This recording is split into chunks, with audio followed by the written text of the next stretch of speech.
여러분은 친구가 많은 것이 좋다고 생각하시나요? 저도 젊을 때는 주변에 친구들이 많으면 그게 좋은 건 줄 알았습니다. 하지만 나이가 들고 보니 인간관계 갈등의 대부분은 가까운 사람에게서 일어난다는 것을 알게 되었죠. 우리는 인생을 혼자 살다 보면 외로움과 불안함을 느낍니다. 게다가 중년이 되면서부터 각자 인생의 갈림길을 걷느라 급격히 친구마저 적어지니 노년은 말할 것도 없겠습니다.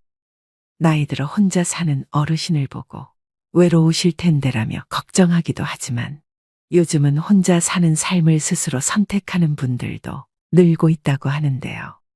이런 분들은 가족 없이 홀로 사는 사람들의 노년이 결코 불행하지도 쓸쓸하지도 않다고 얘기하십니다. 그래도 기왕이면 혼자 되는 것보다는 낫다고 생각했지만 이걸 알고 나니 다 부질없고 혼자가 편하다는 걸 깨달았습니다. 여러분이 진정 노후를 행복하게 즐기며 살고 싶다면 또 나이 들어 더 이상 싫은 것들과 공존하지 않고 혼자서도 편안하게 잘 지내고 싶다면 이것들을 알아두시는 게 좋을 것입니다. 혼자서도 잘 지내는 사람 특징 첫 번째, 나이를 의식하지 않습니다. 나이가 들어도 혼자 잘 지내시는 분들의 가장 큰 특징 중 하나가 바로 나이를 잘 의식하지 않는다는 것입니다. 신체 나이에 집착하지 않고 70세가 되든 80세가 되든 나이와 관계없이 어제보다 오늘, 오늘보다 내일 더 성장하는 자신을 염두에 두고 사는 것입니다. 자녀와 동거하고 있는 대부분의 어르신들은 자택도 자신만의 공간이 아니었고 언제부터인가 모든 일상적인 일도 가족에게 의지하게 되었다고 합니다. 자신이 결정하고 실행하는 일이 거의 없었습니다.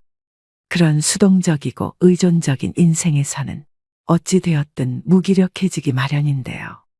내가 지금 몇 살이기 때문에 내 나이에 맞춰서 뭔가를 해야 한다는 틀이 없으면 새로운 걸 시작하게 될 때 남의 눈치를 보지 않습니다.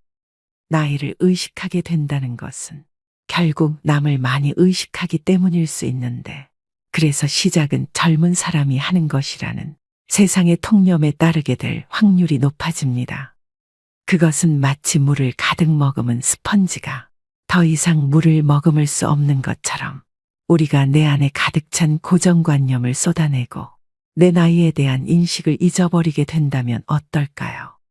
그러면 언제든 새로운 일을 시작할 수도 있고 누군가 내게 새로운 제안을 해왔을 때 흔쾌히 받아들일 수도 있게 될 것입니다. 이렇게 인생의 키를 스스로 잡고 있다는 감각, 즉 자기 인생의 주도권을 쥐고 그것을 행사하고 있다는 감각은 어르신들에게 대단히 중요한 인생의 원동력이 됩니다. 혼자서도 잘 지내는 사람 특징 두 번째, 나의 미래와 재산을 남에게 맡기지 마세요. 나의 행복을 절대 남에게 맡기면 안 됩니다.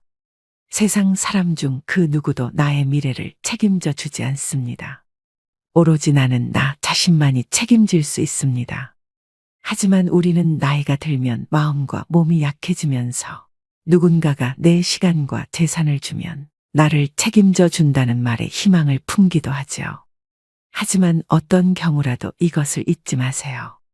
누군가에게 내 시간과 재산을 전부 주었을 때 그때 내가 기댈 수 있는 것은 상대의 자비뿐이라면 상대의 마음 먹기에 따라 언제든 나의 자유가 제한될 수 있는 조건이라면 절대로 그에게 여러분의 시간과 재산을 주지 말기를 바랍니다. 간혹 자산가 어르신들 중 공정하지 않은 유산 분배로 인해 자녀들이 찾아오지 않거나 법정 다툼까지 가는 경우를 보게 되는데 내가 지켜본 바로 유산은 쓸 만큼 다 쓰고 나면 법이 알아서 분배토록 하는 것이 가장 탈이 없는 것 같습니다. 나름의 기준으로 둘째가 좀 어렵게 사니까 둘째를 더 줘야지. 셋째가 아들이니까 많이 줘야지. 마지를 더 챙겨줘야지 하는 것은 자녀 불화의 원인을 제공하고 객관성이 떨어지는데요. 본인들의 생각과 자녀들의 생각은 모두 본인 위주로 잣대가 기울어져 있어 어떻게 하든 모두를 만족시킬 수 없죠. 노후에는 벌이가 불안정할 수밖에 없습니다. 그러니 그간 살아온 인생의 열매를 수확하여 그것으로 살아갈 수밖에 없습니다. 그러니 혼자 사는데 지장이 없을 정도의 재산은 반드시 가지고 계실 것을 추천드립니다. 정말 네 발로 걸어 다니고 맛있는 음식을 입으로 먹을 수 있는 날이 그리 길지 않다는 점을 명심하시고 하루하루 감사하고 소중하게 열심히 즐기셔야 됩니다.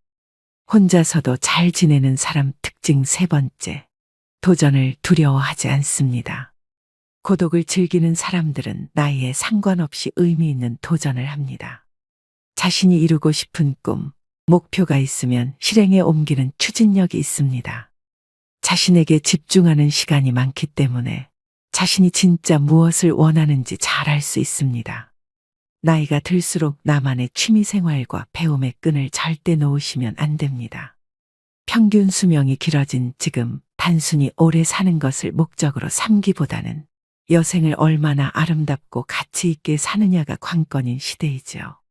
우리 세대가 다들 그랬듯 저도 30대까지는 사회 구조에 맞춰 살기 바빴습니다. 외적으로나 내적으로 나를 돌아볼 진중한 시간을 갖지 못했습니다. 그러다 50대를 지나면서 어떤 인생의 막을 보내야 가치 있을까 싶더군요. 동시에 자녀 세대에게 존경받는 부모가 되려면 어떻게 노후를 보내야 할까라는 고민도 생겨났습니다. 요즘엔 여기저기서 혼자서도 재미나게 사는 어르신들의 이야기가 많이 보입니다. 그 중에서 여러분들께 도움이 될 만한 분들의 글을 한번 가져와 보았습니다. 내년에 60 후반을 바라보는 나이입니다. 코로나 때문에 피아노를 1년 배우게 된 것을 계기로 체르니 입문했어요. 반려묘를 키우니 친구가 없어도 외롭지 않아요. 거기에 유튜브로 한자 강의까지 들으면 하루가 꽉 채워지니까 너무 행복해요. 저는 지금 딱 70인데 생각해보면 30살 이후론 친구를 새로 사귄 적도 친구를 만난 적도 거의 없어요. 동창회 나가보면 자랑하러 나온 놈, 아쉬운 소리 하러 나온 놈, 그냥 먹으러 나온 놈. 본인이 능력이 있고 확고한 취미가 있다면 친구는 오히려 걸림돌이지. 인간관계 갈등 중 10중 8구는 가까운 사람들 때문에 생기니까요. 굳이 학원이나 문화센터가 아니더라도 책을 보며 배워도 좋고 유튜브로 공부해도 좋습니다. 무슨 취미든 본인에게 맞는 것을 하면 됩니다. 굳이 같이 가자고 권유하여 친구들과 마음 상할 필요도 없습니다. 마음 맞으면 같이 하면 좋고 대화를 해도 좋습니다. 혼자서도 잘 지내는 사람 특징 네 번째, 모든 사람들에게 인정받으려고 하지 않습니다. 외로움이란 혼자 있어서 느끼는 것이 아니라 상대에게 이해받지 못해서 느낀다고 합니다. 그래서 혼자 잘 지내는 사람들은 인간관계에서 모든 사람들과 잘 지내려고 하지 않습니다. 그리고 모든 사람들에게 인정받으려고 하지 않습니다. 서로가 다르다는 것을 인정하고 서로가 맞지 않는다면 그것 또한 인정합니다. 만약 살다가 나와 결이 맞지 않는 사람이 있다면 또는 나를 무시하는 듯한 기분이 드는 사람을 만난다면 처음부터 내 말을 들을 생각이 없는 사람을 만난다면 그런 인연과 애써 관계를 이어가려 하지 마시고 조용히 침묵하며 흘려보내보세요. 물론 그 침묵의 시간이 마냥 기분 좋을 수야 없겠죠. 때로는 무시당해도 변변찮은 대꾸 하나 못하는 내가 바보같이 느껴지고 그래서 무리하여 센 척도 해봅니다만 우리가 살아온 세월을 뒤돌아보면 늘 그런 인연들은 긁어부스럼이었던 적이 더 많았던 것 같습니다. 그러니 우선 그런 인연은 되도록 빨리 피하시고 그때 올라온 불쾌한 감정은 웬만하면 그저 흘려보내보세요. 혼자서 행복한 노후를 보내기 위해서는 남에게 인정받고자 하는 마음부터 버리셔야 합니다. 혼자서도 잘 지내는 사람 특징 다섯 번째, 남의 눈을 의식하지 않습니다. 남의 눈을 의식하지 않는다고 해서 남이 어찌됐던 내가 하고 싶은 대로 한다는 의미는 절대 아닙니다. 중요한 점은 혼자 있는 것을 다른 사람이 볼까 걱정하지 않고 나를 어떻게 생각할지 신경 쓰지 않는 것입니다. 철학자 사르트르는 인간은 타인의 눈길에서 지옥을 경험한다고 말했습니다.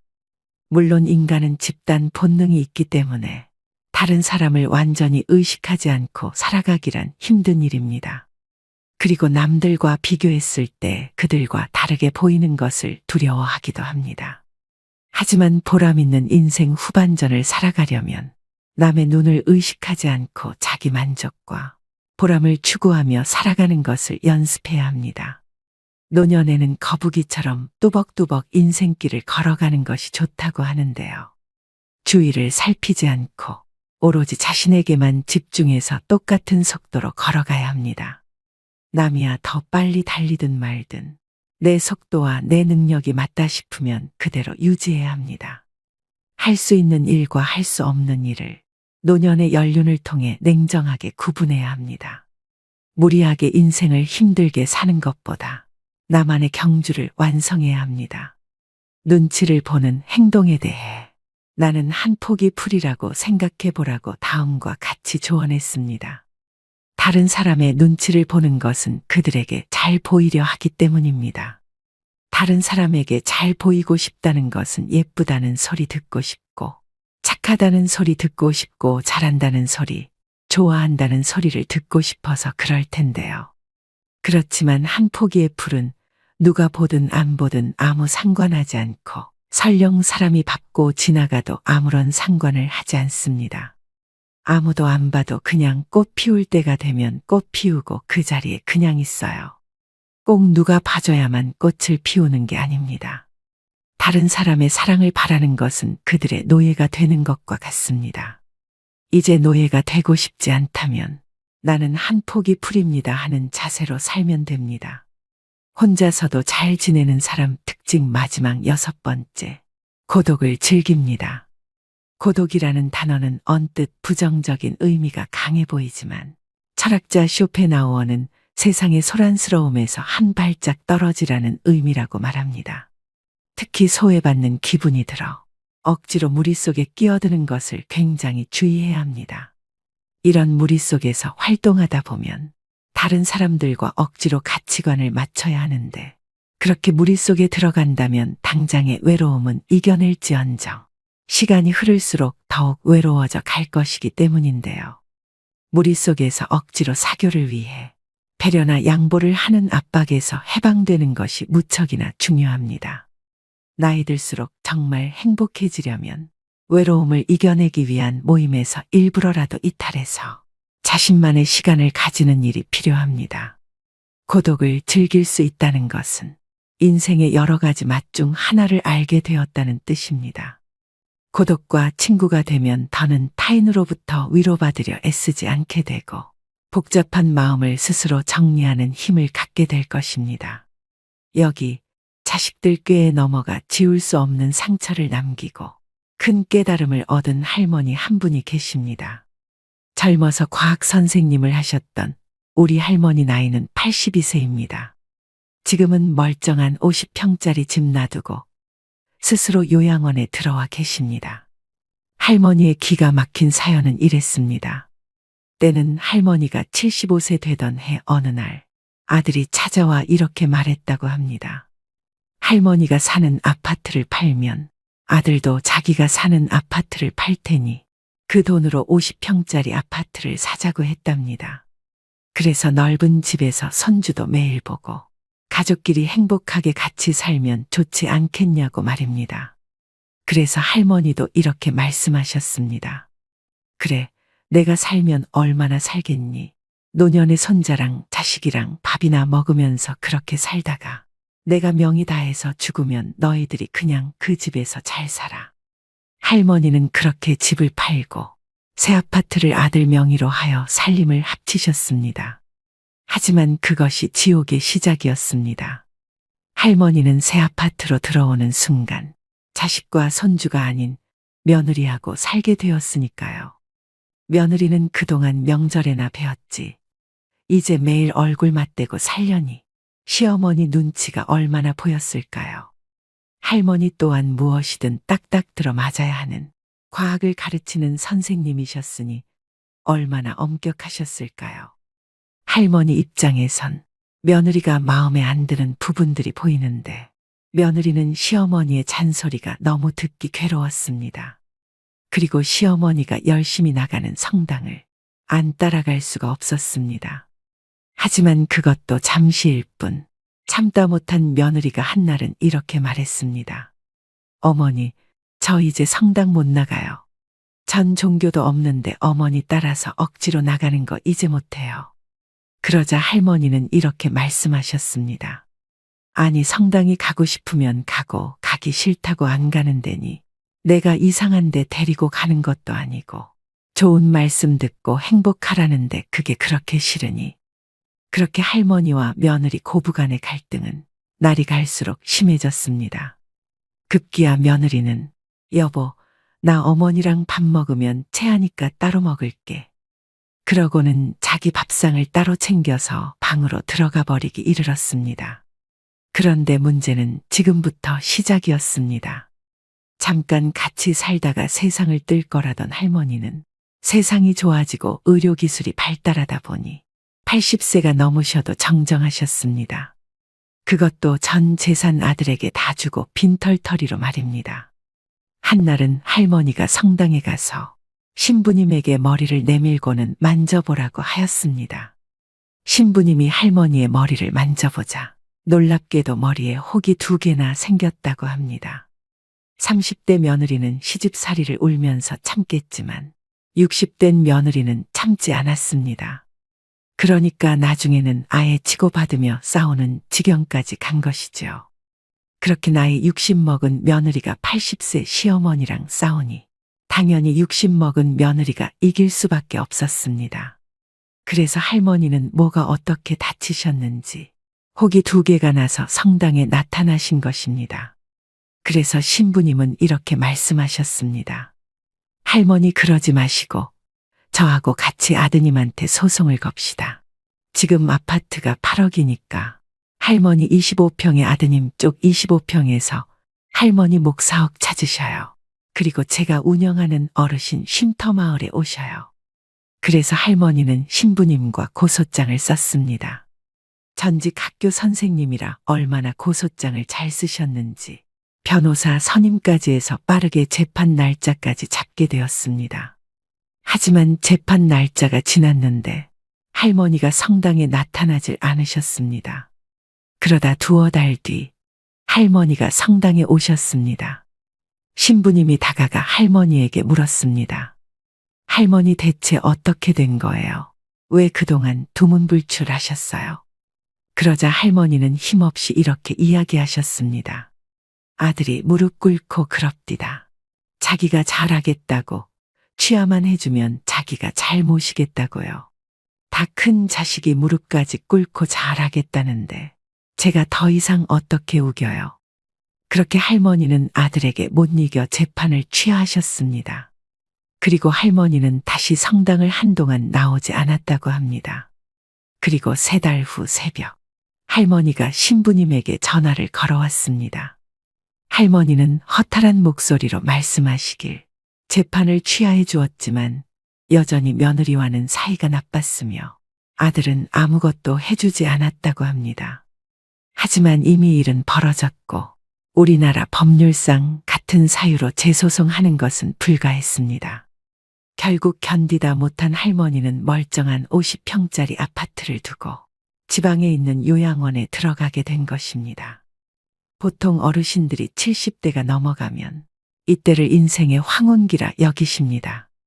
호수의 높은 가을 하늘과 붉은 단풍이 가득 차면 가을에 잘 익은 과일이 떨어지는 것처럼 어르신들은 이제 낡고 정든 신마저 벗고 세상을 떠날 채비를 할 시간이라고 여기십니다.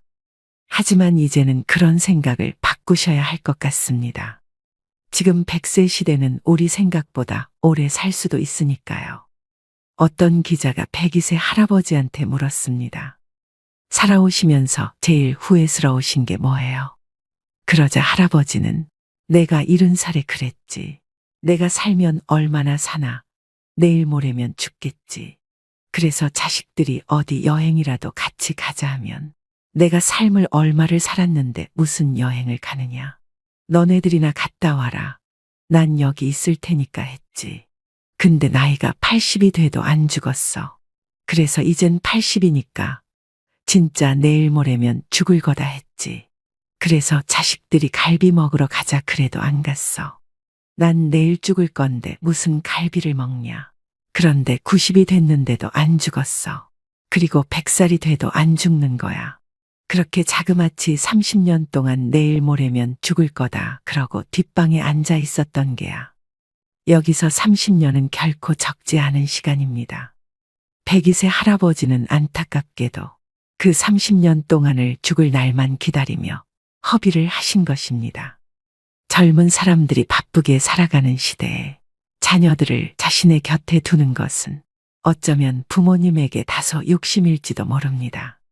물론 자식들이 효도를 하고 싶지 않은 것도 아닐 것입니다.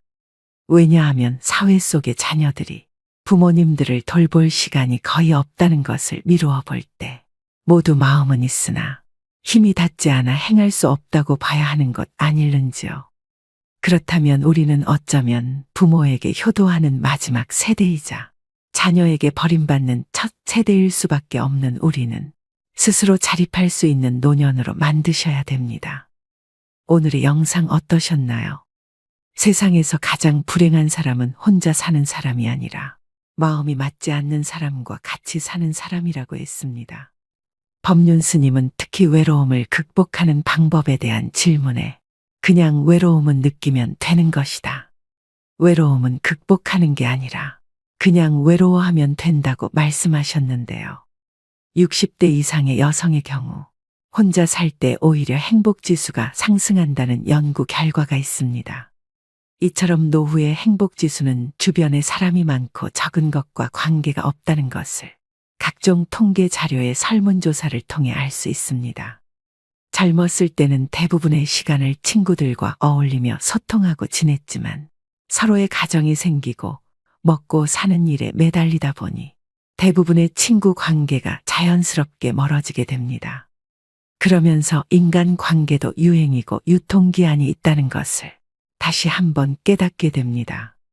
그리고 나이가 들어감에 따라 연륜이 쌓이면서 서로 억지로 힘들게 맞춰줘야 하는 친구 사이보다는 그냥 가장 나다운 모습으로 지낼 수 있는 관계를 대부분 더 선호하게 됩니다.